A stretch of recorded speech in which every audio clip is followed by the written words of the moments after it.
ever seen a live stream science except NASA?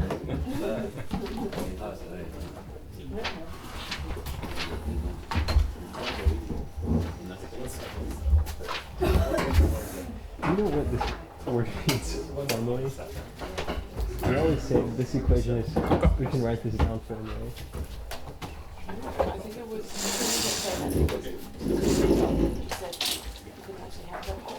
Right.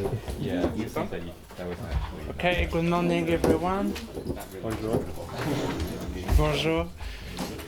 So while the last ones are finishing, so yesterday as you noticed, the teachers were not having a dinner in the restaurant here. We were having a kind of pedagogical meeting, we could say, to discuss how things were going. And I think after the second or maybe third bottle of wine, we agreed that the lectures were all really great.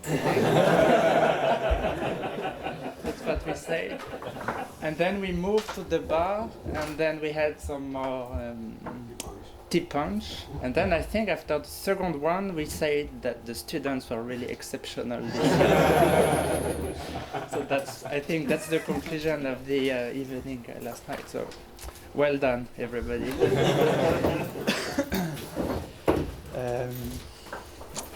I think there was a little criticism from Giulio about how seriously you were having parties. You were not too happy about that, I remember. We all meet at the bar. Okay, so maybe things will change because today I think Italy is going to play in the World Cup. So if they win, I understand that in this room that things could change.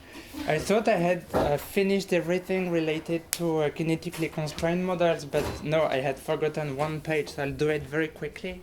And I think Eric was asking me yesterday about these large deviations, phase transitions, how useful they were. So that's what this one page is about. So it's about these large deviations and something that is now called S ensemble. So I won't give you lots of details. Again, I will give you the physical idea and try to relate this to ideas that come from mean field. Okay, so the physical idea, and I think this is how this large deviation idea was introduced in the field of kinetically constrained models, was really to go back to the space-time drawing that I showed you at the very beginning, that is telling you that if you look at the positions of the defects as a function of time, you don't see a lot of structure when you look at spatial organizations of the defects, because it is just an ideal gas along the chain, for instance. But when we started to look at what these defects were doing in space and time, we saw these domains, this branching, diffusion, annihilation. So interesting structure with domains and bubbles in space-time. Okay? So that's telling you that if you don't look in space only, but you extend and you look at space plus time, you see interesting structure in the system. And so the whole idea behind this, coming from the initial ideas of David Chandler and Juan Pegaran, was to say that maybe if you do some kind of thermodynamics, that is an analysis of space and time at the same time, you would discover some interesting phase transitions. So I think that's basically how they motivated. Then for a long time, they stayed at this qualitative level of there is interesting structure in space-time. And then in 2007, they introduced order parameters and quantities to detect phase transitions in phase-space. And so the idea is to first, and the way I'm doing it again is to try and make a parallel with the Franz Parisi potential that I have introduced in the context of mean field theory and that Francesco described yesterday. So to see phase transitions, you have to introduce an order parameter. And for the kind of kinetically constrained models that I have introduced, the quantity you can introduce is the total activity in the system. And so they, in the initial papers, they used capital letter K, which is an integral over time. And it's also an integral over space, so for the entire system. So you integrate over space and time, and then you define something that tells you something about the activity of the system. So it's t prime plus delta t. Okay, and the key quantity to be understood is this quantity mi, which is just an indicator whether or not you have activity. For a spin model, it's simple. So if the spin I flips at t prime and 0 if not.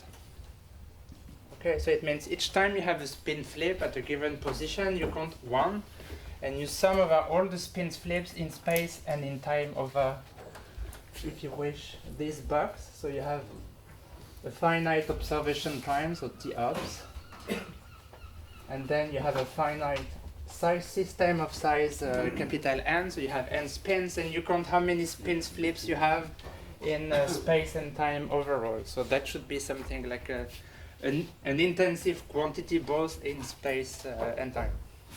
Okay, so that's the order parameter, if you wish.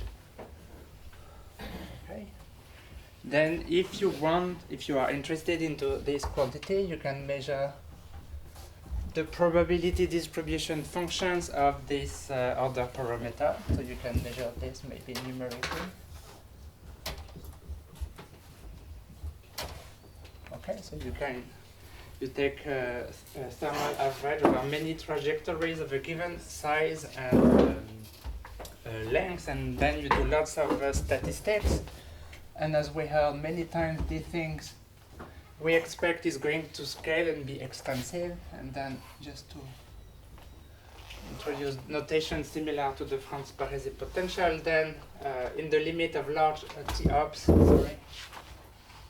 So maybe I should stick to my t ops, so that's t ops, and that's t ops, and that's t ops. Okay. Where is the delta t in your definition? Is it flipped between t prime and t prime plus So delta t?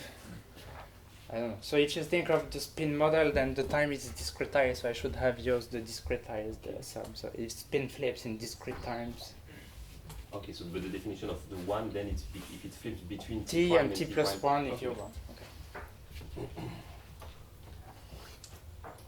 So each time step you count how many spins have flipped. And I think I will say this in a minute, but in the afterwards they have tried to apply this to continuous particles model. So you have discrete time, and then you have to define something that's again binary between 0 and 1, telling you whether the particle has moved or not. Okay, so in the limit of large t and n, there will be a function here, so the fluctuations will be exponentially suppressed in both the system size and t, and that's defining a potential v of k. That, again, so the parallel I wanted to make is that when I introduce the fluctuations of the overlap and the probability distribution function of my overlap, I was saying it's exponential minus beta and v was the Franz-Parisi potential. So that's the kind of, it's the analog, but this time in space and time. Okay, so what are the initial numerical observations? So they started to simulate these kinetically constrained models, measure that quantity p of k, and I flipped it, I think, and then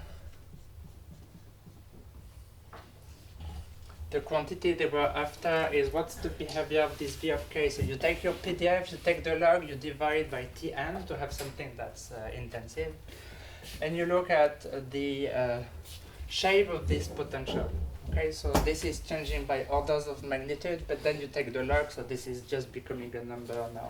And the main, so I'm going to sketch, I haven't checked the paper carefully, but just from memory, it was looking something like this. Okay, so that is just minus the log of the distribution. So the observation is, of course, that this distribution has a maximum, so it's giving you a minimum in the potential, and that's the typical activity you would record in a typical simulation. Okay.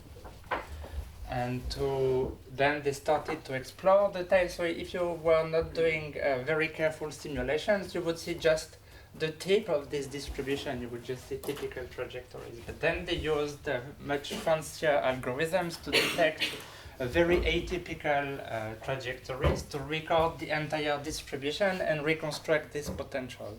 I will mention this in the next lecture, so I don't dwell too much on the details of how you do this to explore these styles. But you had the lectures by Eric telling you how to do it. You have to bias to probe untypical trajectories, and that's what they have done. So you reconstruct this, and what they found is this exponential tail here for this PDF. And then it means that somewhere here you have something like, so let me call it, by analogy with what I did with the France-Parisi potential, you have something like something happening at a very low activity. So very small k means that you have very low number of spin flips in the model. And so something here is happening and you have some kind of an exponential tail here. Okay. So that's the observation from the simulations. And then lots of work was done to understand what it means. And what it means is essentially what it meant in the France-Parisi potential. So if you remember what we said, and Francesco, I think, sketched it this way yesterday because he was using the mean square displacement. He said in the France-Parisi potential in mean field we have this, but in finite dimensions we know that we have to do the Maxwell construction, and then there's metastability that we have in the mean field theory is becoming like a tilted potential with an exponential part in it. And that's the exact analog of what these people have found. So that's maybe stretching it too much because this analogy with the France-Parisi potential was not made at the time, but it means essentially the following, that if you would be able to tilt this probability distribution by changing the statistics to favor trajectories with low activities, maybe you could induce some kind of phase transition. And this is exactly what's happening. Okay, so the idea of the bias, again, in the context of the France-Parisi potential, we introduce this coupling epsilon coupled to the overlap. That when you increase the epsilon, you are inducing this phase transition, and Benjamin had his poster about this, if you saw it. So the idea here is the same, is to introduce a biased field, so it's called S, and not epsilon, but it plays a similar role. So you define pk sub S as exponential minus S k times Zs, something like this. Okay, and this one again will be exponential minus Tn with a new potential that would now depend on S. Okay, so just as this one was it's the analog of the France-Parisi potential, this one is just the analog of the free energy. But now again it's defined in space and time. Okay, so just as again for equilibrium phase transitions, if you study the free energy, you study the singularities of the free energy, you can detect phase transitions. And for these 1D spin models, these calculations can be done essentially exactly because of the 1D nature of the system. So the generic picture that comes out in terms of phase transitions is the following.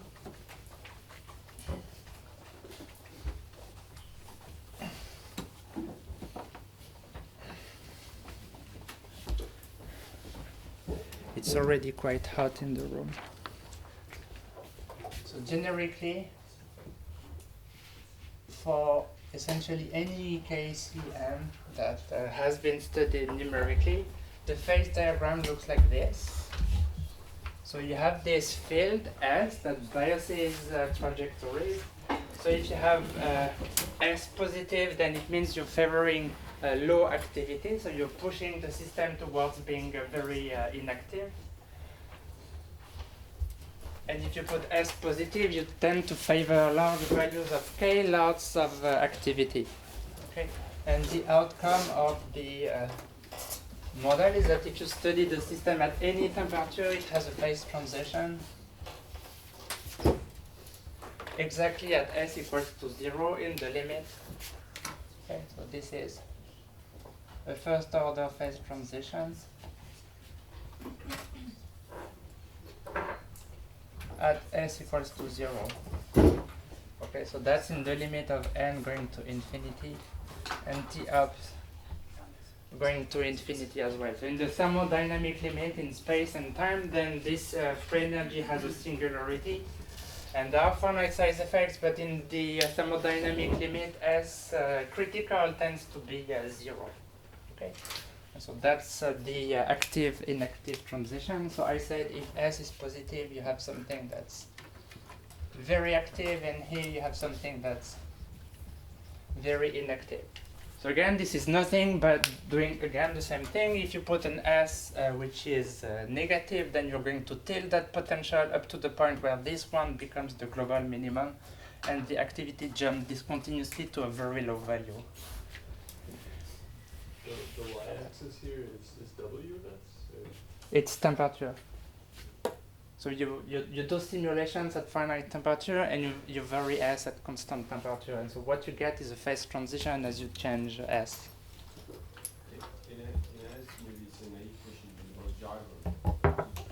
My understanding of phase transition is that you vary a control parameter, like thermodynamic pressure. Sure. What is S? I mean, how do you control a system? How do you control a system to vary S? I understand how you control, I understand the construction right there, but in which way is it a phase transition? Well, I think it's precisely what you say. I mean, you can do all the calculations, construction. You mean, how do I do simulation with a finite S? No, I'm asking, you're observing a phase transition, but if you have a phase transition, I don't know, you change the temperature, it's typically what you do, right? You have thermodynamic control parameter, and your system you vary it, and then you change. But here, so it's in this S ensemble, but is that anything that is physical? I mean, like that you would, is there a way to recover this kind of thing, having a parameter which would be just buying, I don't know, something that is more to do with or active the particles are? I'm not sure what you would call physical, Eric, here. So that's. I think the only.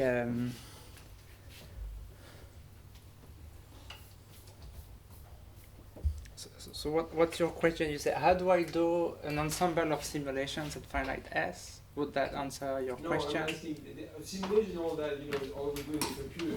I'm asking if it, in a real system, with what was the connection with physics? Okay, so let me just do 2 more lines, and then maybe we can stop and discuss the physics, and maybe different people in this room can intervene. I mean, if we were to ask Olivier to do an experiment at finite S, then that would be tough. So I think what people can do at best, in an experiment, would be to try to reconstruct this distribution and look at whether in the experiment they're able to access something like the tail of this, and see whether they have the beginning of an exponential, but they would just observe the dynamics at S equals to 0. The physical dynamics takes place at S equals to 0. So experiments by definition, and I think maybe that's the question you're asking, is they cannot tilt the potential and induce the phase transition to prepare, I think, these very inactive states.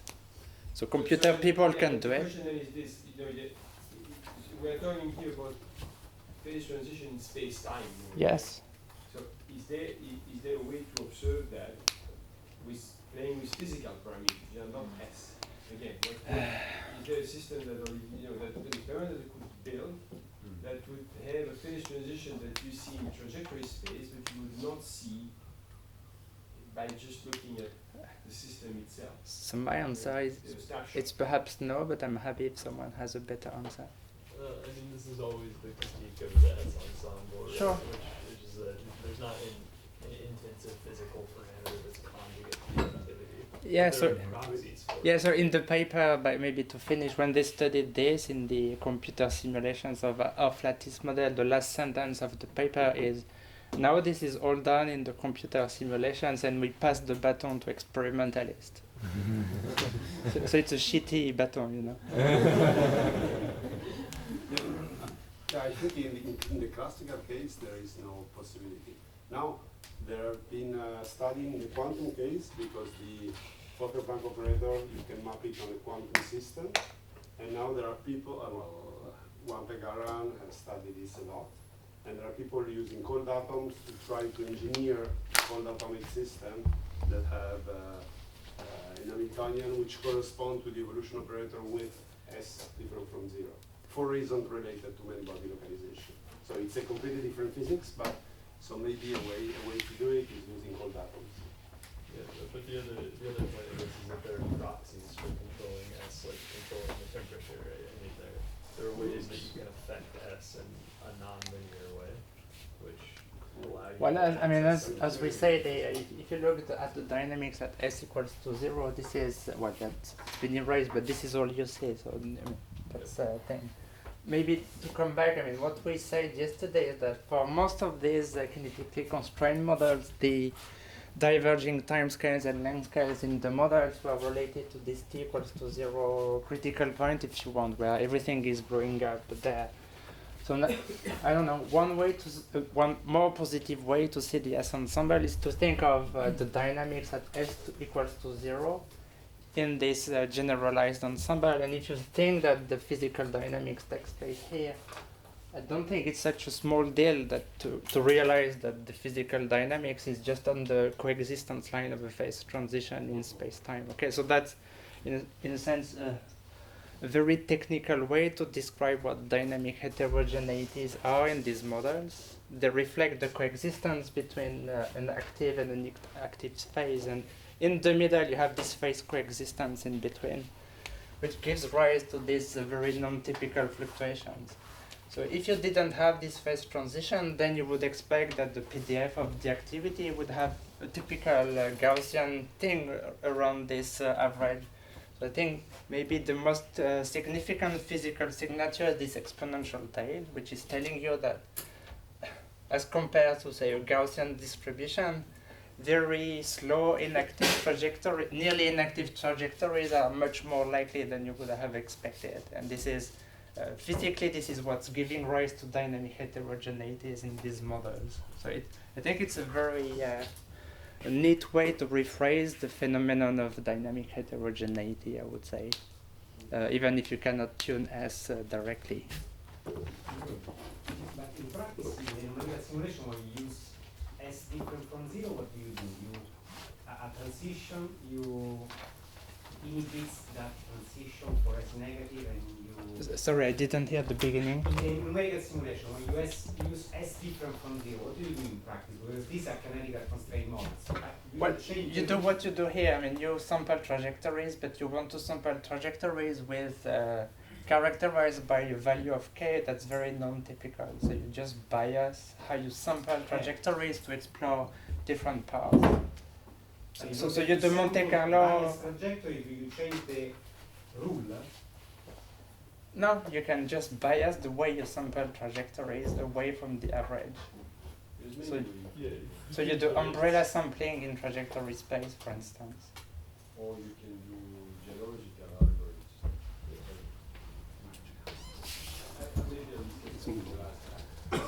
Okay. Yes? So can I ask a similar question to Eric's, which is how do you know which part of the phase diagram you're in? So if you are an experimentalist and you make the trajectory, how do you say which? I mean, do you know that the time is long enough, like, or are you just watching like a short quiescent?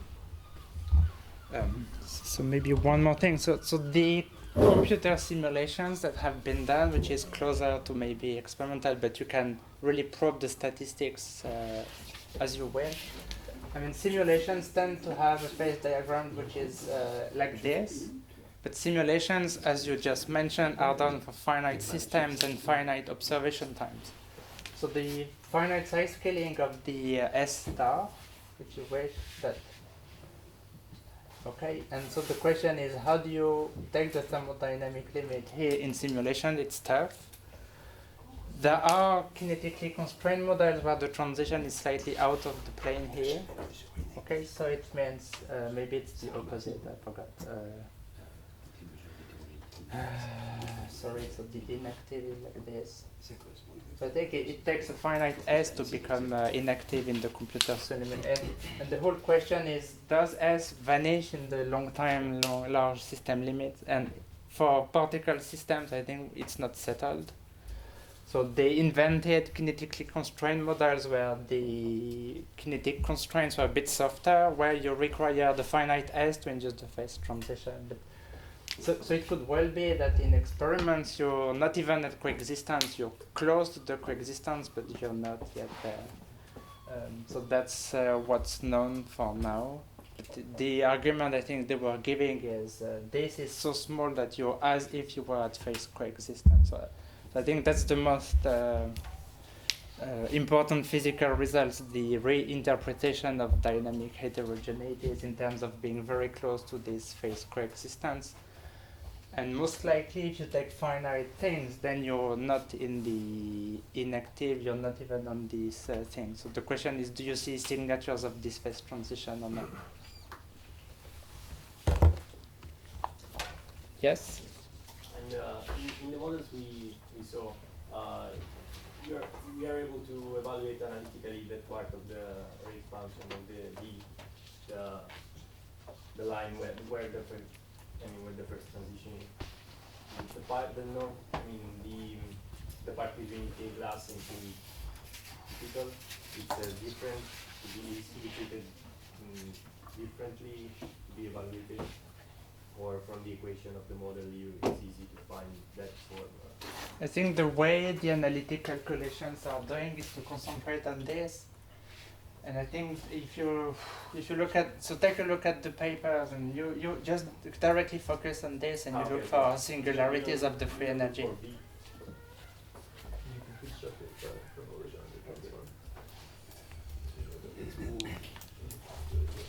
Okay. Ludo, last question. Yes. Given that the exponential part is not horizontal, shouldn't be as critical different from zero? Yeah, so that's what I was hinting at here. So if you take a finite observation time, it's true that the S star is slightly positive, but I think they've shown rather convincingly in both calculations and numeric that in the large time limits, you are at phase coexistence indeed. And finite size effects tend to tilt this way, you're right.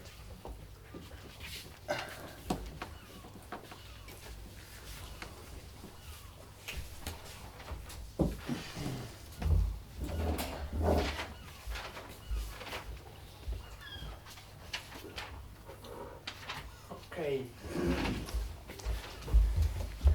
So we move to the next chapter. So I have this one coming hour to talk to you about computer simulations.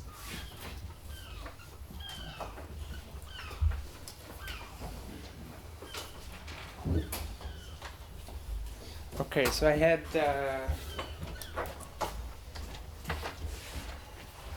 I think I prepared a little bit too long, so I'm going to skip through some of the most trivial things.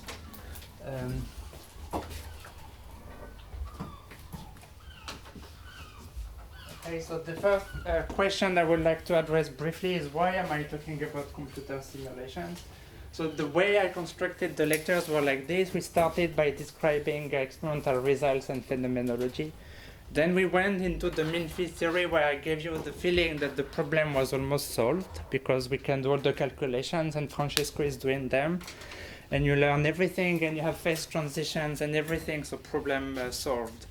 So we talked about kinetically constrained model to destabilize you a little bit. I said, no, the problem is not solved. Mean field theory is not the end of the day. There are views that if you take them seriously, they exhibit models that have all the phenomenology of real supercooled liquids and give a deep insight about their physics. So if you want to not care about mean field theory, it's possible, but then you want to explain the same physical problem at the end. So no, the problem is not solved. So as we were also moving from mean field theory to kinetically constrained models, you realize that we went down in dimensions, so we were not working in large D. And so in 3 dimensions, the problem isn't solved. So computer simulations and, of course, experiments are valuable tools to try and understand deeper the physics. So that's the main reason why we do simulations, is that theory is difficult. As soon as d is smaller than infinity. So either you take the mean field perspective and you do strong approximations in 3D, or you don't know what to do and you construct these empirical models. So the reason why I really like usually computer simulations, it's typically way simpler and better controlled than experiments. I'm sorry for this, Olivier. No, but I fully agree. So experiments are of course super nice, but at least in the computer simulations we know what we put in, and in general when you do 2 simulations you get twice the same result. Okay. So what I mean by this is that we can really remove lots of ingredients that we don't want and just keep the essence of the problem. Okay, they are flexible. Okay, you can change essentially everything, the model, the spatial dimensions, and etc. So you can change everything. To test precisely whether these simple ingredients play a role or not, you can try to do simulations between 3 and infinite dimensions to move back to mean field theory, etc., etc. Okay, and perhaps something that as we just discussed, I think, is that if you want to test theories, sometimes you have to measure things that are really, really difficult to measure experimentally. And so what simulations can help you to do is test all these theoretical predictions directly by measuring anything you like. So these very non-typical trajectories, these super complicated autoparameters, these free energies and stuff, everything can be measured essentially in the simulations, and that's where maybe simulations play a role in terms of linking experimental results to, say, any kind of theoretical predictions. Okay, so that's my 5-minute justification of my salary. Okay. So I printed a paper that I will leave there. So it's a paper by the same Hans Andersen who invented the kinetic constraint models. And I realized it's a paper from 1984, so just the same year where he was working heavily on the KCM. He was doing computer simulations of liquids in glasses. And I think it's the best paper from these years, and he said it's the best paper so far. But I think it's true. I mean, this guy, Hans Andersen, realized preparing the lectures, I mean, he was probably working hard at the time. But then he says in the introduction, he was talking about experiments, and he said Angel and co-workers. So, okay, for those of you, Austin Angel was like the pop of experimental physics in the class transition in the 80s, 90s, 70s, and still now.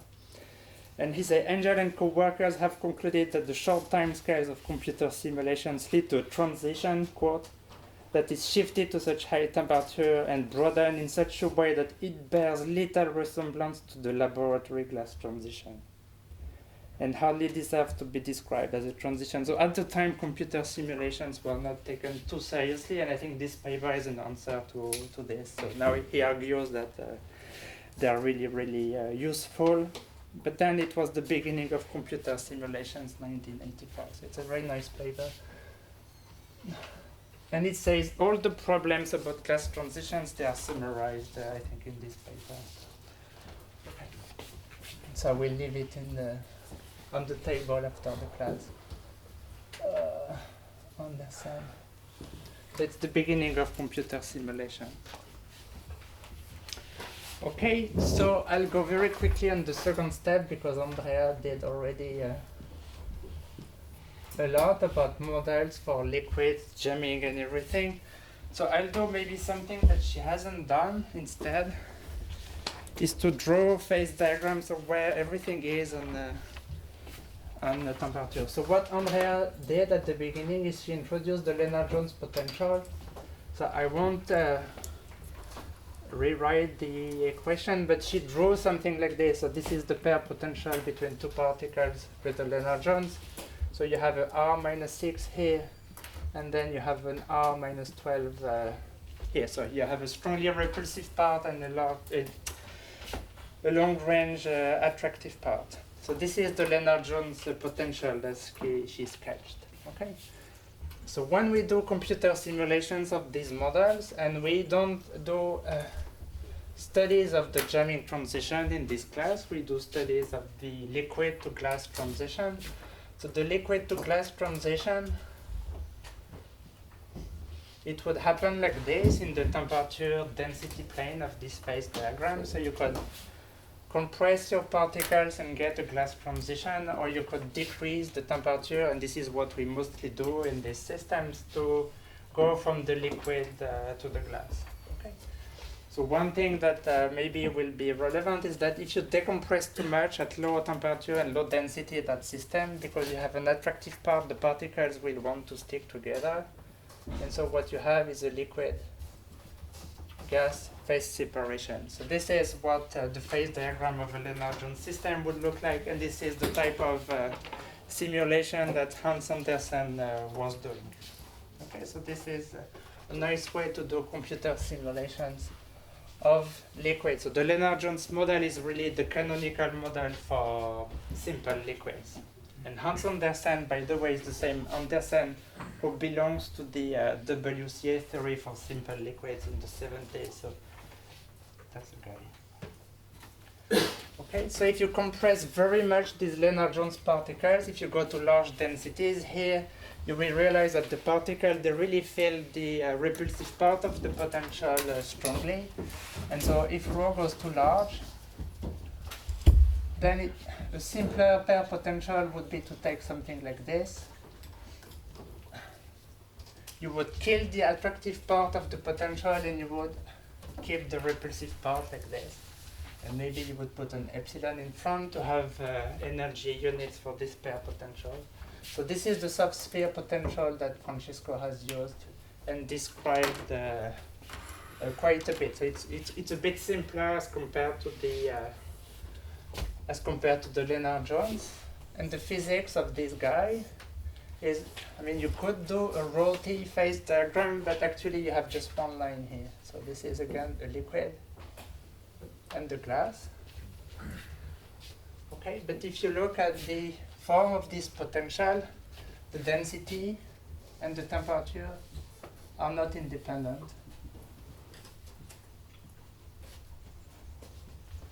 Okay? And the reason is the following, is that if you change the energy scale by something, you could correct this by changing the unit length of the problem, and you would keep everything constant here. So the unit control parameter is something that people call, I don't know how you call that, maybe gamma. It's a combination of rho. Okay, it's a unit control parameter. Okay, so changing rho or changing t has just the same effect on the system. So you have a single control parameter, and that line then is known exactly. Okay. So it means in the simulations of source spheres, very often you will see we put temperature to 1 and we change rho. Something like this. So that's what people would write, and then they would ask what is t equals 1. Or instead they would say we put rho to 1 and we change the temperature. But this is really fully equivalent. That means once you know one line here, you know the entire plane of the problem. It's just a one-dimensional phase diagram.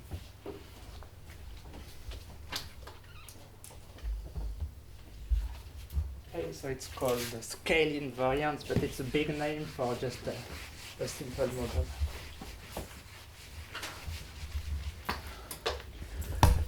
Okay. So maybe I'll talk about hard spheres a little bit. Okay, so we saw the pair potential of hard spheres. There was something like this. So this is infinity and this is sigma. So it's like a very steep representation of these pair potential. Okay. Okay, so sometimes, so maybe I should start. So what are the control parameters for the hard spheres? So very often what you read in the papers is that the only control parameter is the density, rho, or the packing fraction in the language of Francesco, and then people say there is no energy scale in this problem, so we put t equals to 1. And this is what people write in this hard sphere simulations paper. And they are right, there is no energy scale, so whatever the value of t equals 2, 3, 4, 5, as long as t is finite and the particle diffuse, then you have the same physics. So it means that the phase diagram, if I want to use t and rho as I did for the Lennard-Jones potential, the liquid to glass transition, it's something like this. You compress the system at finite t, and the value of t doesn't matter. This is what it means to be a hard sphere. And then you enter the glass by compressing the system. Okay. So along the way, when you do these compressions, you can measure the reduced pressure. And I do this because Francesco asked a little bit the other day during the lectures. So the quantity that we called that, he called, I think, maybe small p in the book or in some of their papers, is the pressure divided by the ideal gas pressure. So that's the reduced pressure. So in these typical simulations, you say the energy scale doesn't matter. So I take it to 1, it means you put this to 1. You impose the density, you measure the pressure, and if you construct this reduced pressure Z, it's a unique function of ups. I'm getting cold. It's a unique function of the density. So as you approach the glass transition, you increase the pressure, and then you enter the glassy phase like this. Okay? So that's how many hard sphere simulations are done. You apply rho, you put t equals to 1, and you measure the pressure. That's one way to do it. So one way that I really like to do is control the pressure by doing constant pressure Monte Carlo simulations. And the guy who invented constant pressure molecular dynamic simulation is Hans Andersen. So you can apply the pressure, control the pressure, and then rho would follow because it would be unique function of the reduced pressure. So I could similarly increase the pressure, measure the density, and I would cross the exact same glass transition. So it's the same physics because it's a one-dimensional, again, phase space here. Okay. So in that case, I would still write in my paper that the temperature is 1. So I say no energy scale and I control the pressure. So one way I really like to do it's like this. You could just, because at the end of the day, the unique control parameter is this Z. So what you really do in the simulations is you control Z. So you can decide to call this 1 and control the pressure, but if you say P is 1 and I control the temperature, you will do the same simulation. So what I really like to do is I like to write in the paper that P is 1 and I control temperature. Okay? And then I measure the density. And when you think like this about hard spheres, I did strictly nothing here. Okay, it's all totally trivial. You just realize that hard spheres are just a liquid like every other liquid, and you cross a glass transition by decreasing the temperature. Okay? So I really like this. And sometimes it's confusing people, which I like a lot. So the good thing about this change of notations, in a sense, is just a change of conventions is what units you're using in the computer simulations. It allows us to use hard spheres, which are, for a long time, or for some people, are considered as an exotic liquid because there is no energy scale. We can just put hard spheres on orthoterphenyl or whatever polymer you have in the experiments, and you can compare directly the numerical results. Okay, so it's not different.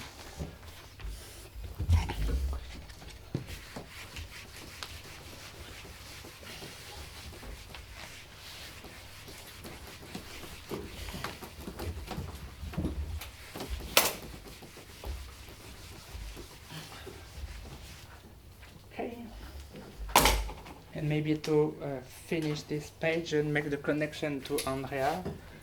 So Andrea has introduced something that she called the WCA potential. So A is for Hans Andersen again. Okay, and it's the following. So this is the Lennard-Jones potential, and the WCA potential is like this. You take this part of the potential here, you go to the minimum of the potential and you make it to 0. So that's the functional form of the WCA potential. And then what you do is you shift the potential like this. Okay, so the WCA would have the exact same functional form up to down to the minimum here, and the potential would be 0. So it's a purely repulsive potential whose repulsive part is given by the Lennard-Jones functional form, but the potential is 0 here. And then it means that you have a cutoff in the potential above which the particles are not interacting at all. So this potential is really nice because in the limit where the energy scale here goes to infinity, you recover the hard sphere potential. But in the limit where you have lots of thermal fluctuations and particles are sensitive to this part, you recover the physics of the dense liquid, the 1/r to the 12 potential that I mentioned. So it's a useful potential to interpolate between various limits. And this is, I think, what she was trying to convince you of. And of course, as she already said, if you look close to this minimum, the potential is harmonic. And this is where the harmonic potential comes handy, and the harmonic potential, she already said, is this simple harmonic repulsion. Can I ask you a somewhat stupid question that I probably should have asked earlier? Why is it 12 and 6 that we use as exponents? Why not like 32 and 16 or something else? Okay, so nowadays it's you're right. You could take anything, and people have taken anything. I wasn't born in the 70s, but I think at the time the Lennard-Jones was devised to represent real atomic liquids. I think the atoms that people had in mind were argon, or simple atoms like this. And I think if you try to do real computations of the real pair potential that would really realistically describe these particles, you would have the 12 and the 6. I don't remember where the 12 is coming from. I don't think there is a strong... The 6 is physical, and I think the 12 is just something high, and it's easy to use 12 because you can multiply 6 by itself. So it's computationally faster. Okay. I asked David Chandler this once, and he said that there was some empirical reason for choosing the 12, and then the 6 is from a physical scale. So the 5th, I think, is van der Waals forces at large distances. So the 6, I remember for chemistry. The 12 is just 2 times 6, I understand. So I've seen the code written by Walter Kopp, who was the postdoc of Hans Andersen. I think the 6 and the numerical factors were explicitly used in the way the potential was coded. So, I mean, yes, it comes handy. But these days, multiplying by 2 per potential, I don't think it would matter so much. And people have tried to change the 12 and the 6 to make it more stiffer, narrower, smaller lengths and everything. So you'll find papers with... but because this one has been studied to death, then when you start a new problem, you would like to... So we are all following each other, I think. Okay, so that's the harmonic potential that Andrea used. So that's 1 minus RC squared, and you would have an energy scale, and this is the harmonic potential. So maybe just to put everything into context, what would be the phase diagram for these guys? So because there is no obvious scale invariance in this problem, again, we are back to a 2-dimensional problem for these pair potentials where density and temperatures are 2 independent control parameters. So we say for WCA at large densities is going to resemble the Lennard-Jones potential, so it would have a liquid-glass phase transition which would have the same shape like this. And then maybe I should change the curvature of this curve so that it hits the problem. So remember, for the Lennard-Jones, we had this liquid-gas phase separation at small densities. Here you kill the attractive part, so you kill the liquid-gas phase separation. So you can follow that line down to arbitrarily low densities. And here you would have a raw glass in the limit of t going to 0. So maybe you should realize that this raw glass would be the same as this raw glass. Okay, so in the limit of t going to 0, the particles would have barely enough kinetic energy to interpenetrate, so you would be sensitive to this part of the pair potential, and the particle would just have almost a hardcore repulsion, and so they would undergo glass transition at the very same density here. So that's the glass transition of hard spheres that Francesco has been discussing at length since the very beginning of the lectures. And maybe to connect to what Andrea has been saying and to what probably Francesco will be discussing the next week, it's the physics of the jamming transition, and I'm exaggerating a little bit here. Okay, but the physics of jamming that Andrea has been discussing for this type of problem would be buried deep behind the glass transition of hard spheres. So we would be working at t equals to 0 for this type of pair potential. This is what she has described a lot. So she was changing the density at 0 temperature for this type of pair potential. And so the physics of jamming is happening very deep into the hard sphere glassy phase that Francesco is trying to describe. Okay, so this is the fluid of hard spheres. This is the glass of hard spheres. And this is where the jamming transition is happening for this soft potential. And Andrea has been using hard spheres, soft spheres to move on both sides of the jamming transition. And so the liquid glass transition that I am discussing in these lectures lies way above. Way above. Okay, and so that's to connect to what everybody has been telling you since the beginning. Okay. So this is where I need to speed up a little bit.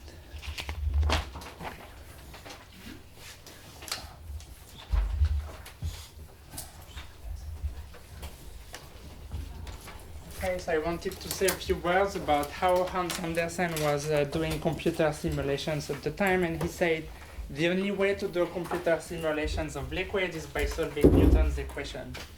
Okay, so he was essentially solving this. Okay, so dRij, dRij. Okay, so you have forces and accelerations and everything. Okay, so this is how these computer simulations were done at the time, because liquids are made of atoms. Atoms have a mass, and then this is how you simulate the classical fluid. So you have to solve this for a given set of initial conditions for the positions and the velocities, because this is a second order phase transition. Differential equation. Okay, so you have many technical steps to do it properly, like time discretization, periodic boundary conditions, force calculations, adjusting all the parameter stuff. I don't say a word about this, because if someone wants to do computer simulations, then he will have to learn all these things, and there are nice textbooks written about this. I mean, I don't need to teach this in front of such experts. Okay, so it's all in the textbooks, and you can even upload your MD code from the web anyway. So. Okay, so maybe one thing that's useful if I have the time for the end of the day. So in 1984, which is when Hans Andersen was working, so he was simulating 500 particles at the time. The potential was a Lennard-Jones potential, and he was using fancy supercomputers somewhere in California. So he doesn't say the name, but he says the calculations reported are some of the longest dynamics ever reported at that time.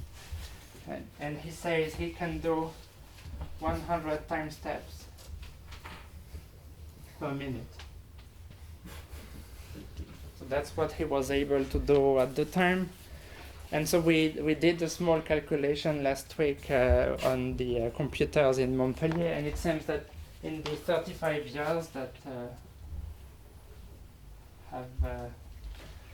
we can do something like 10 to the 3, 10 to the 4 times more time steps per minute, but we simulate essentially the same pair potential and roughly the same number of particles, maybe a few thousands maybe. But so the gain in computer simulation since Hans Andersen, it's mainly the computers themselves that have evolved by a factor 10 to the 3, 10 to the 4 roughly. So that's what we gained since the time of Hans Andersen. Okay. So that's this.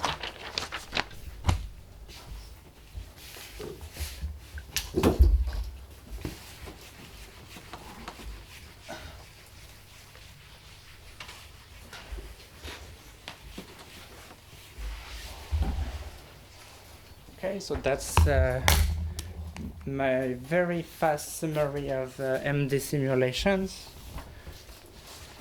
There is not much physics in all these details, so we don't care too much. So I go directly to the next step, and I will again try to go very fast on this. Crystallization. So as we said in the very first figure, if you take a supercooled liquid and you decrease the temperature, most of the time you will crystallize, even experimentally. And only for a large subclass of materials you can supercool the crystal and avoid the crystal and study the glass transition. Well, the same problem arises when you do computer simulations. And Hans Andersen said in this paper he was studying a monocomponent Lennard-Jones system, so identical spheres. So that's again my favorite Hans Andersen paper. And he said we had to throw away most of the simulations because they were all crystallizing. So that was probably very painful. So if you take simple atoms, it's really difficult to avoid the crystals, and that's shown in this paper beautifully. Okay, so most of the simulations then crystallize. And then we come to another classic paper, which is Andersen again, 94, so the same Hans Andersen. And they invented a very classic model for supercooled liquids by looking at the binary Lennard-Jones model. Okay, so and the keyword here is binary. So here you have spheres that are all the same. So this is the monocomponent. And in the binary, you have a populations of two sizes, for instance. So you have sigma 1 and sigma 2 for the particle of type 2, and you take a mixture of small and large particles, distinct families of particles. And of course, in the Lennard-Jones potential, you also have an energy scale for particle 1 and for particle 2, and you introduce different energy scales. So what they had in mind at the time, what they said is, they took inspiration from the field of metallic glaciers. And metallic glaciers are typically simple atoms, but you have mixtures of simple atoms. And they took the simplest mixture that was studied at the time, and they took two types of particle, and it turned out to be a very robust system against crystallization. Okay, so the same Hans Andersen discovered the problem and found the solution, and that paper is cited thousands of times. Okay, it has been studied to death because it's a very robust glass forming system.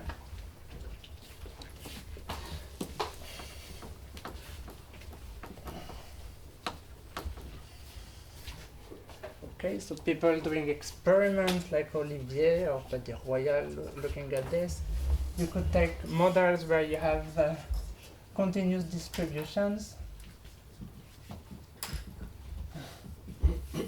for instance, of sizes, and here the inspiration is colloidal and maybe granular particles. Okay, so if you think of doing chemistry and producing big colloids, then not every colloid will have a different size. So when you go and measure the distribution of particle sizes that you have produced in the lab, it will have a typical distribution like this.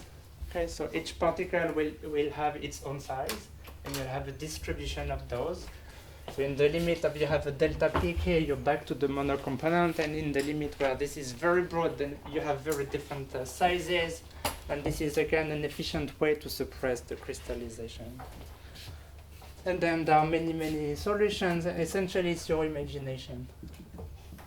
Just find a way to frustrate the crystal, so you have to understand what the crystal is and find a way to kill it. That's how it works.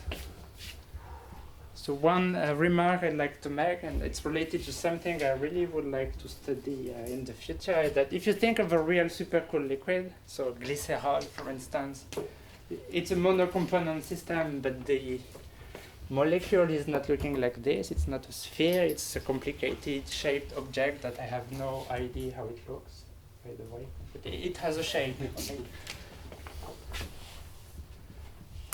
So what has not been studied so much is you take a monocomponent system, but you take particles with shapes. Okay?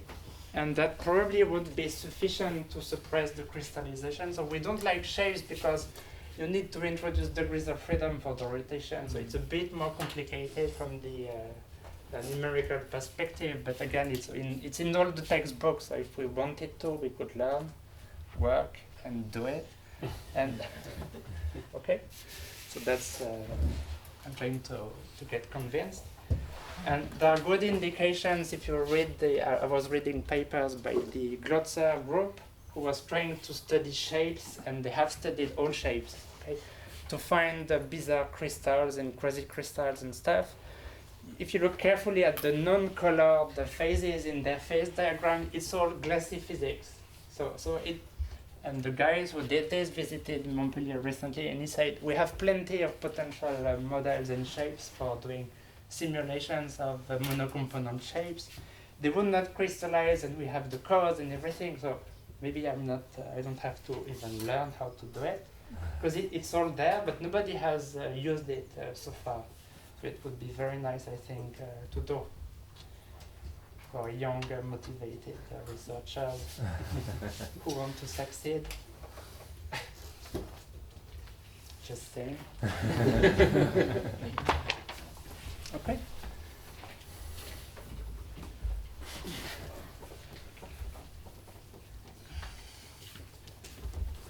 So I'm trying to go faster. A big problem in these simulations of supercool liquid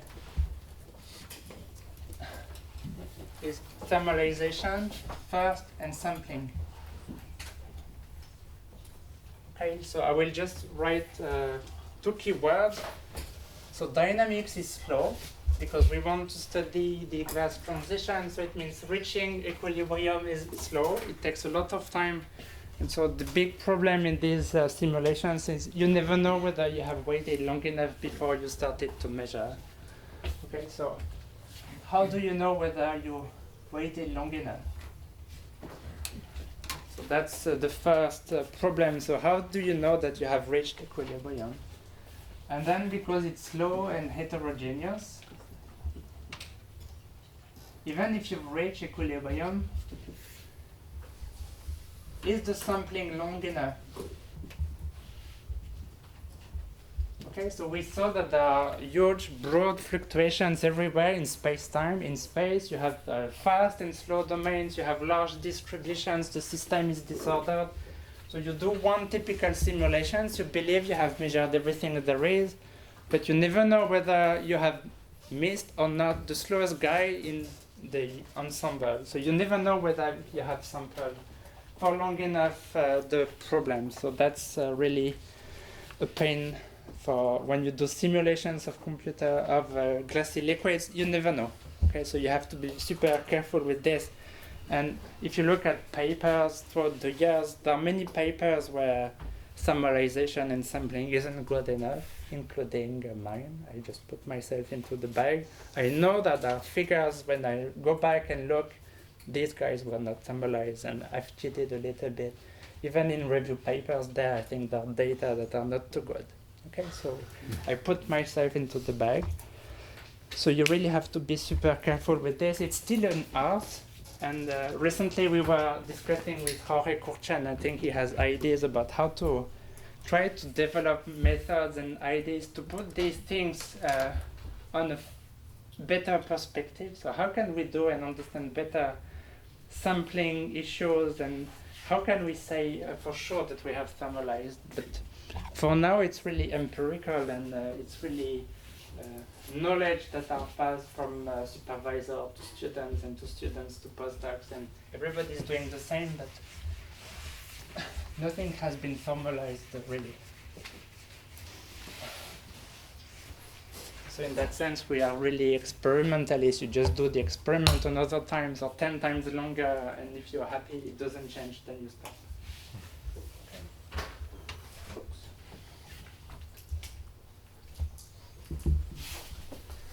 Okay, so I go much quicker on this also. Other dynamics. Okay, so I started by saying if you want to study super cool liquids, this is what you have to do as a dynamics. But this is not the dynamics that Francesco was studying, remember? So Francesco was studying something like this, and I used gamma instead of his ugly letter. Okay, so he was using something like this, where you have the friction term and the random noise, and he was studying the Langevin dynamics. Okay. So just to gain time, I won't re-explain the properties of the noise here, because it's all in the lectures. Okay, so that was convenient, I think, for him to do calculations, because then temperature directly enters the equations of motion, which I didn't discuss too much for the Newton's equations, by the way, so you can ask later if you want.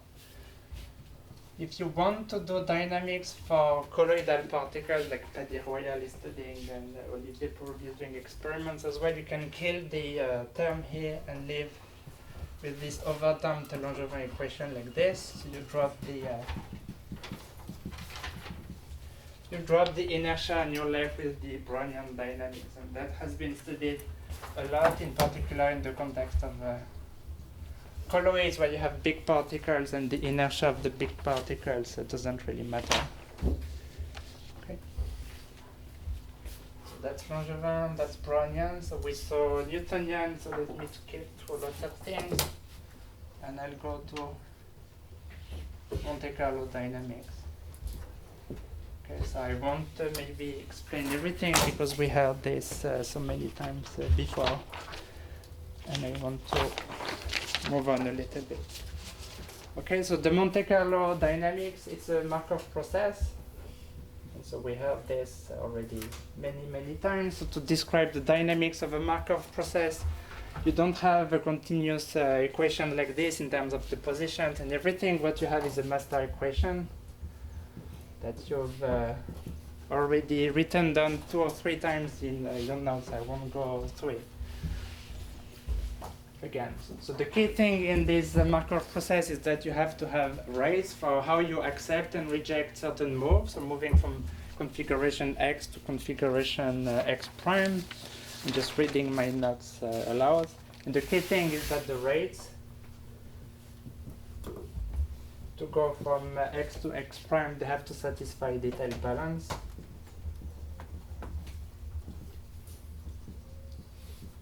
Okay. So if you give you rules to how you move from one configuration X to one configuration X prime, and you introduce rates to accept and reject those moves, provided these rates satisfy detailed balance, then you ensure that the Monte Carlo dynamics is going to lead you to equilibrium. So that's what we want to do.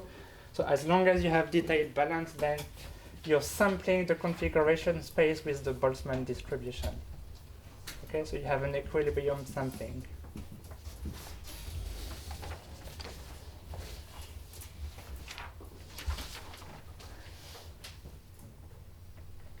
Okay, so in the Anderson paper, he has a nasty remark on Monte Carlo dynamics. He says there is no way we can ensure that Monte Carlo methods are true dynamical processes.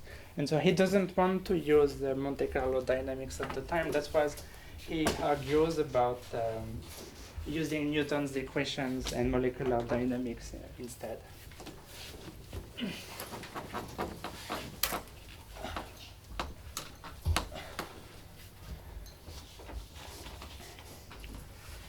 Check.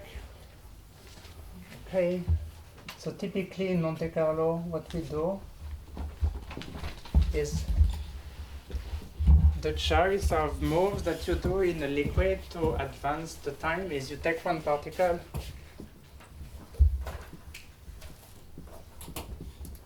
and you do a small displacement. And so that's your configuration X, and that's your configuration X prime, and then you use detailed balance to accept and reject this.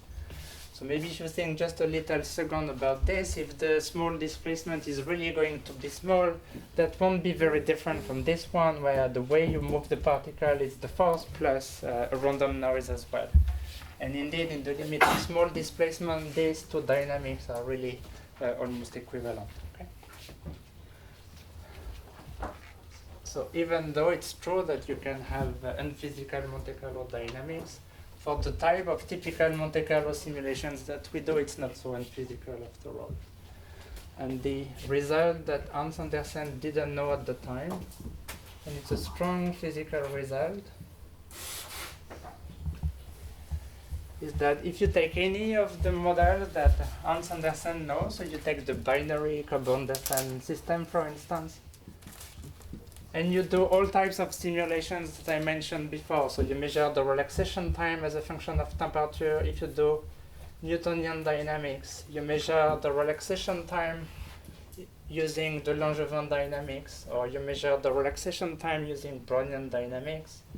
You do Monte Carlo dynamics, and you measure the relaxation time independently in these 4 runs of simulations. Provided you rescale this by some macroscopic time scale that will depend on your units and the parameters gamma, m, etc. that enter these simulations. So all these microscopic time scales would be different for each method.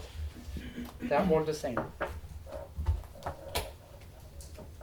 Okay, so the slow glassy dynamics that you get by using any of these methods, Langevin, Brownian, Monte Carlo, whatever, once you take out the macroscopic time unit, you can't tell the difference between them.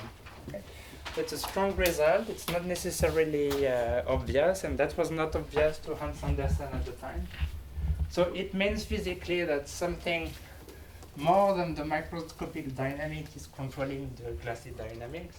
And it means in particular that the details at short times of how the particles are moving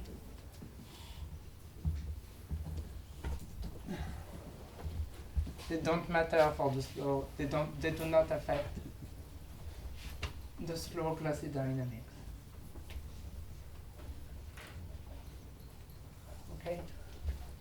So whatever your view about what is the physics of supercooled liquids approaching the glass transition, if you have this view that systems stay forever in metastable states for a long time before jumping, for instance, then it makes a lot of sense that the way you explore the bottom of the metastable states doesn't really matter, because it's an infrequent move out of this due to thermal fluctuations that gives you the slow dynamics. And the slow dynamics is controlled by how many thermal fluctuations you have, not by how precisely you get these thermal fluctuations.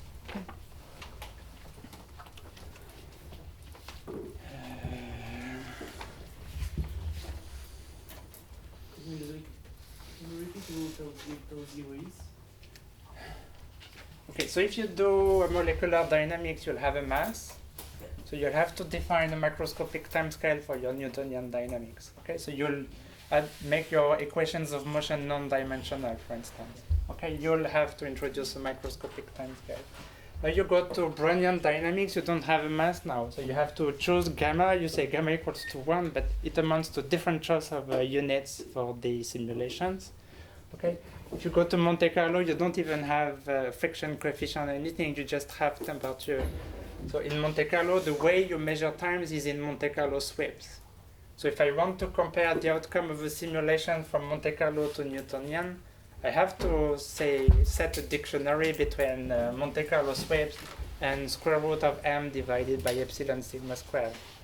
Okay, once I take these guys out, what I'm saying is the temperature evolution of the relaxation time is strictly the same. Okay? It's just a question of comparing units. Setting a unit of time. Exactly.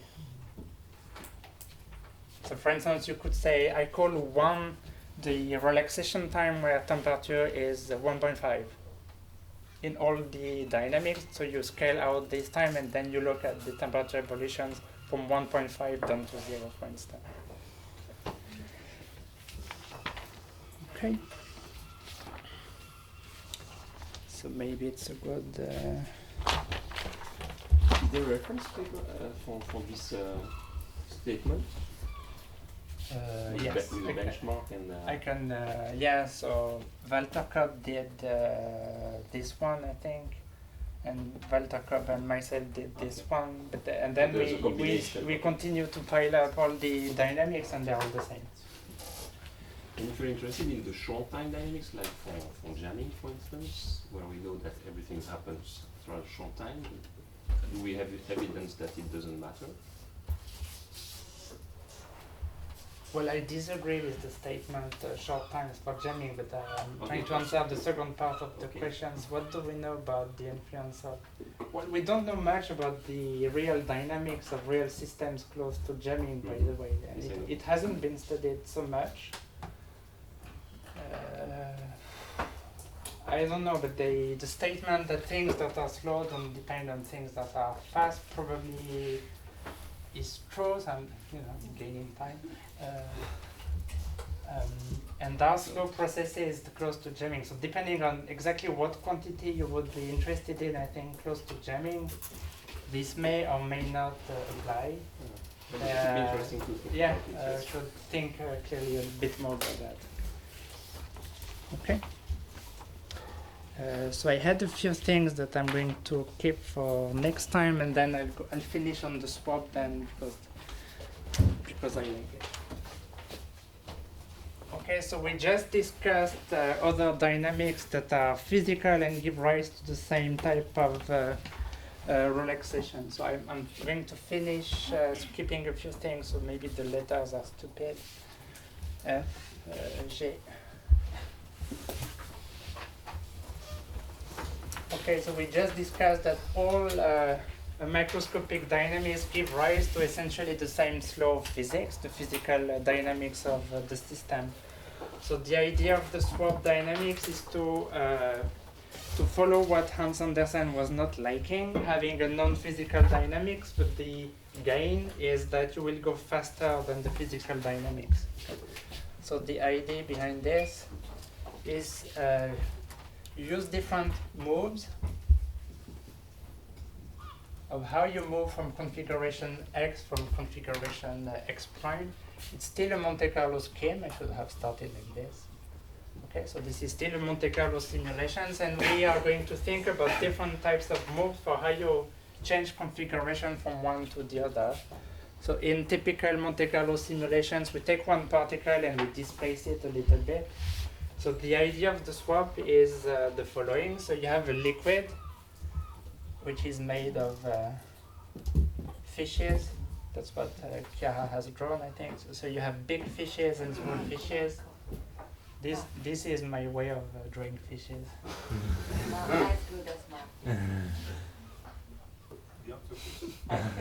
Something like this. Okay, so this is your liquid. Okay, so these are big colloidal particles immersed in a solvent, I guess. And so the idea of the swap move is you take this particle and you try to exchange their position. Okay, so this is configuration X. And okay, so you have 1, 2, 3, 4 fishes, and now you have the octopus here. It's looking like a ghost, and then you have displaced so that's your configuration X prime. You try to exchange the position of these two distinct particles. You propose this, and then you go back to using detailed balance. And if you satisfy detailed balance, you are sure that you will be sampling the equilibrium distribution just the same, for the very same reason. Okay?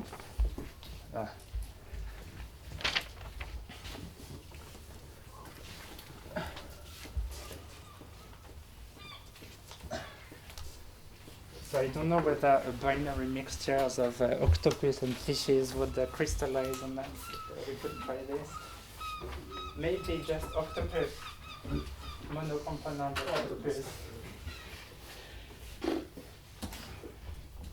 Okay, so you use detailed balance, and then you are sure that the swap dynamics is going to give you equilibrium configurations for sure. So of course, then you know that the equilibrium is okay. What you don't know yet is whether this is efficient. Okay, so that's of course the big question. You can introduce anything you like. If it doesn't help you, then you just wasted your time. And so the efficiency I'm going to sketch a little bit like this. So that would be 1 over temperature, and that would be log of tau alpha divided by tau 0. So I rescale again my relaxation time by whatever microscopic unit I want. So I have sketched this type of curve in the beginning of the lecture. So that was the typical shape for a typical supercooled liquid. And what I think I did in the first lecture is introduce this temperature, which I call the onset temperature. And I use the timescale here such that this ratio, maybe I don't put a log, but I put powers of 10 here. Okay, so this is my microscopic timescale. So that would be a molecular dynamics simulations, for instance. So due to this increase in the computer power, you can simulate something like 5 orders of magnitude before your computer runs out of efficiency, and this is a typical simulation that would take, say, 2 weeks on your computers. So you have something like 4 to 5 orders of magnitude of an increase of 12 in the interesting regime.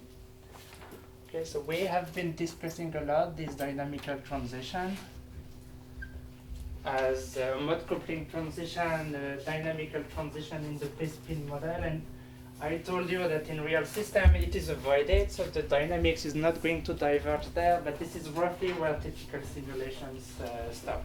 Okay.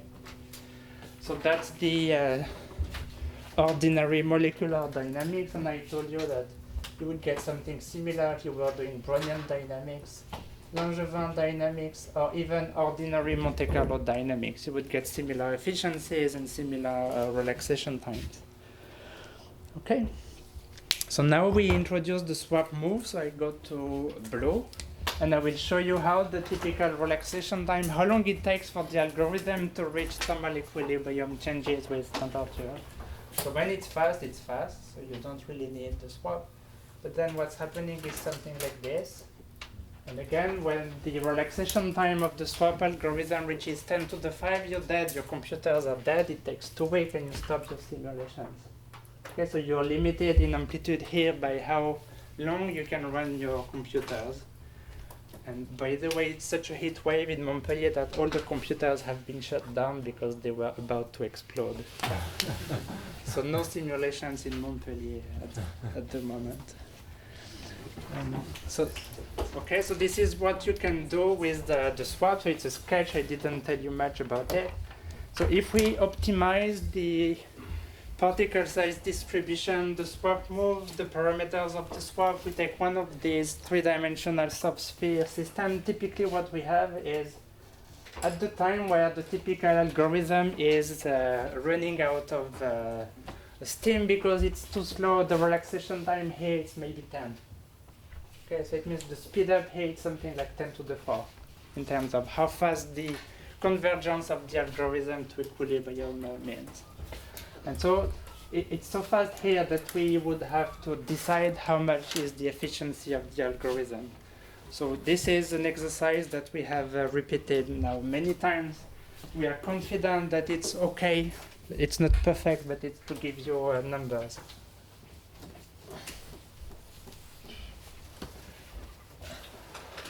So how efficient is the swap?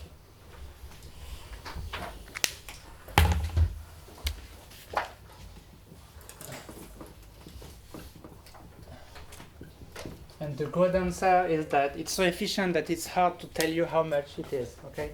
So we would need to extrapolate here and decide how much of the speed up we gain at the end. So that's what we did actually.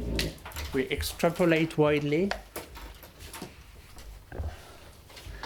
So we use all the phytology that we know from fitting the growth of the relaxation time from experimental work, simulation work, whatever. So we fit the dynamics that we have and then we extrapolate the fit widely. Okay, so it's an unsafe procedure, of course, but it's giving you ideas. When this extrapolation is reaching 10 to the 12,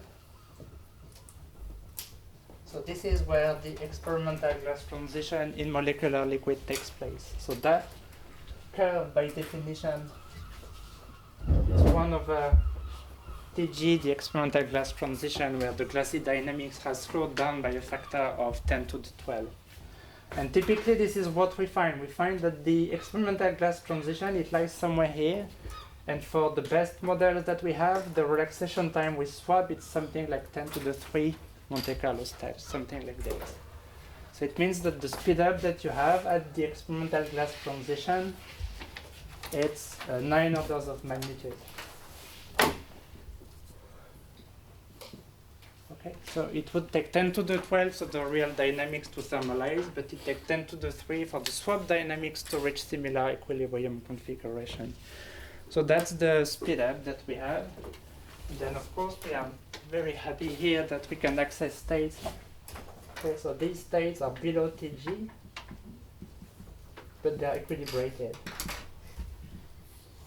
Okay, so that's something that even experimentalists cannot do on a regular basis. So that's the efficiency of the swap.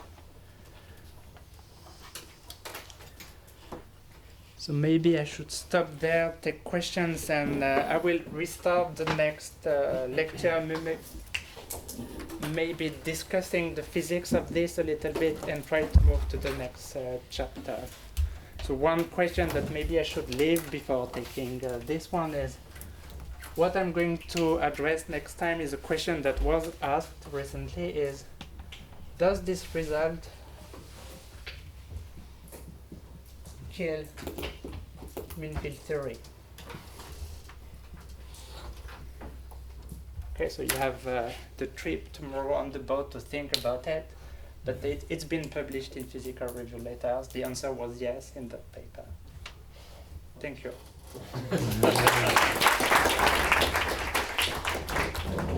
Questions? So I noticed with both the Monte Carlo and with the swap dynamics, you're always switching to a state that's in some way nearby, right? So with the swap, you're only switching, one pair of fish, and with the Monte Carlo, you're describing it like, say, switching a part to a position nearby. Is there any reason that it has to be nearby?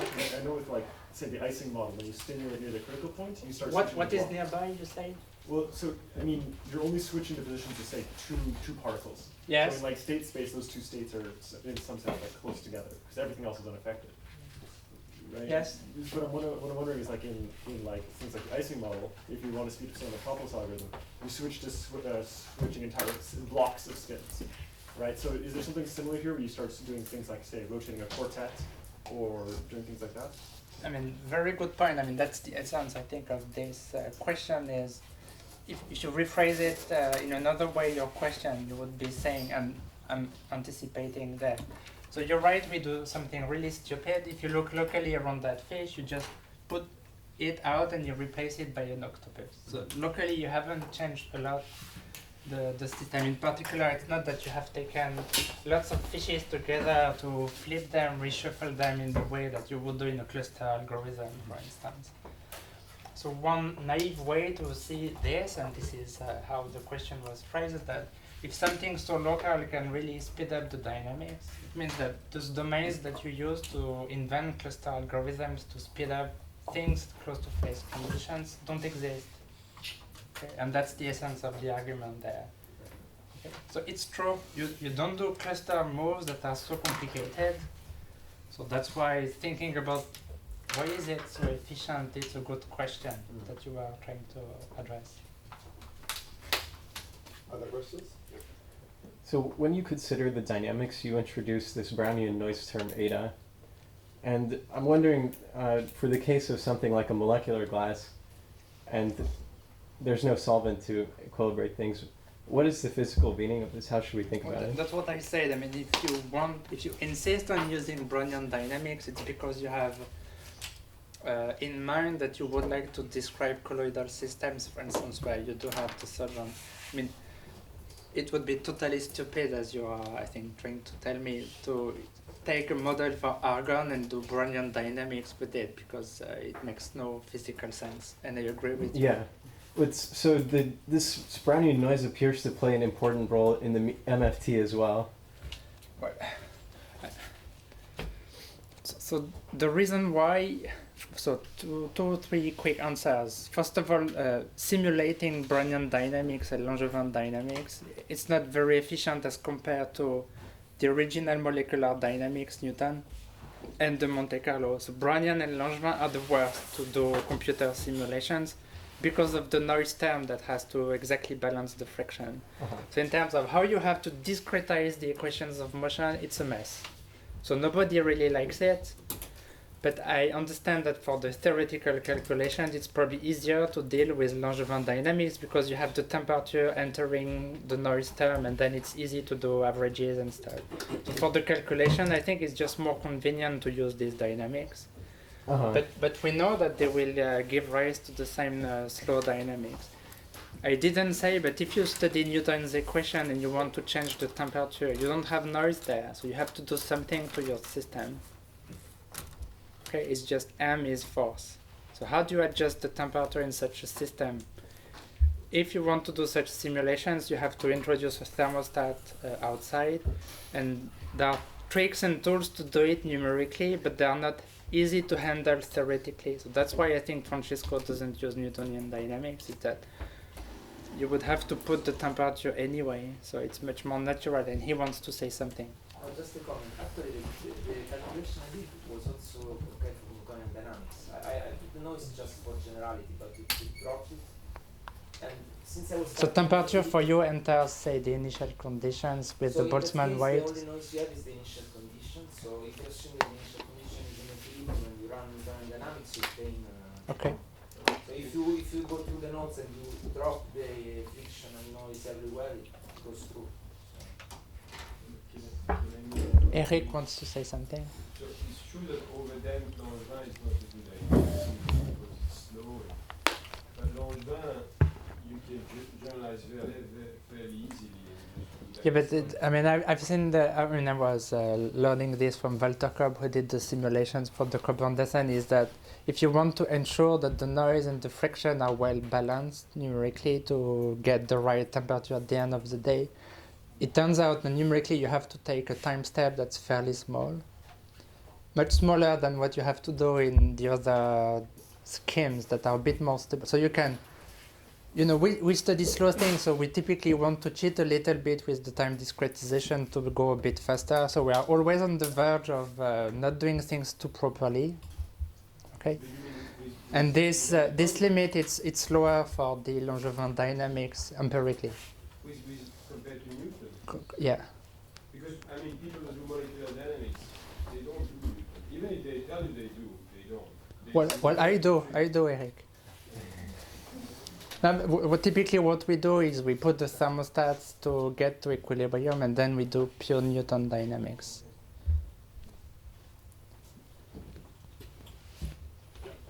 When you said that relaxation times are the same up to renormalization, you said that you were asked references.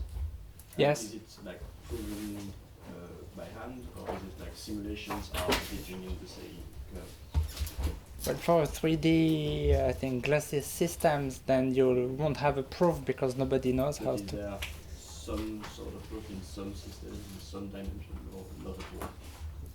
Well, I think you could say the following, that the mean field dynamics that you saw, as Francisco I think just replied, if you ask the question to Francisco, study Newton, study Langevin, study overdamped, and predict where the dynamical transition will be, what would be the exponent for the divergence of the relaxation time, all the dynamical result for the transitions would be totally independent of the details of the macroscopic dynamics. So you could say, from the viewpoint of mean field theory, whether or not I put the inertia or the friction, it gives rise to the same slow dynamic. So it's a kind of a justification.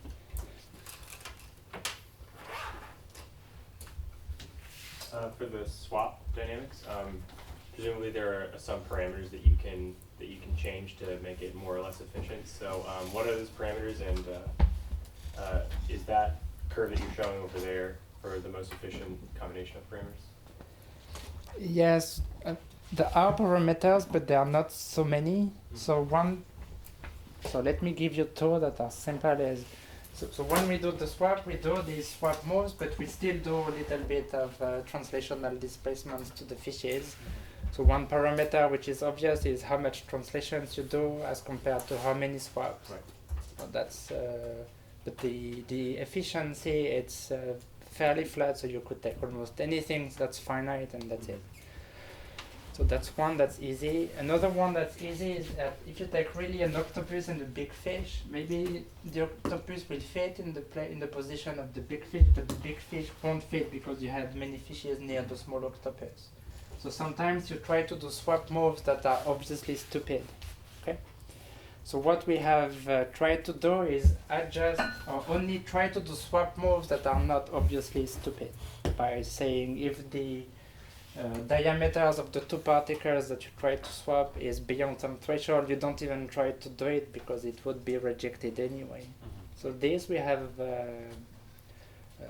optimized a little bit, but again the speed up is just So it's robust to all those. it's a fraction of this. So at the end of the day, maybe you gain a factor, 20% or something, but on these orders of magnitude, it's really nothing. Okay. So as long as you have a decently polydispersed system and you do swap moves, you'll get that speed up? Yeah. Wow.